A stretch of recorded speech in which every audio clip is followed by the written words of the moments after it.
নমস্কাৰ। বৰপেটাৰ ৩ নং লোকসভা সমষ্টি সমূহ ৰাইজক আমি বিনম্ৰতাৰে অনুৰোধ জনাও, আমাৰ যিটো কেণ্ডিডেট সেই কেণ্ডিডেটৰ কাম নহল। তাৰমানে আমাক ৰাইজে ভোট নিদিলা, ইফালে সিফালে খবন ললো। এতিয়া বৰপেটা লোকসভা সমষ্টিত আমি যে HD ৰাস্তা বনাব খুজিছিলো সেই ৰাস্তাটো আৰু নহব, আৰু যিটো প্লেনি দি পানী দিবা খুজিছিলো জুই নমতে সেইবিলাকো নহব, আৰু যিবিলাকে বাহৰ তলত বহি সময় পাছ কৰছে সিহঁতক যে আমি ই ৰিক্সা প্ৰদান কৰবা খুজিছিলো সেইবিলাক আশাও নহব। আমাক ৰাইজে ভুল বুঝলাক।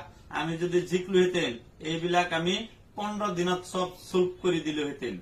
শ্ৰদ্ধেয় ৰাইজ, আপোনালোকে পাহৰি নাযাব যে আমি আকৌ ভোট নেখেলো, আকৌ নিশ্চয় আমি ভোট খেলিম 2029 চনত। আমাক তেতিয়া আপোনালোকে বিনম্ৰতাৰে ভোটখিনি দিব। আমি বৰপেটা ৩ নং লোকসভা সমষ্টিৰ সমূহ ৰাস্তা HD বনাই দিম।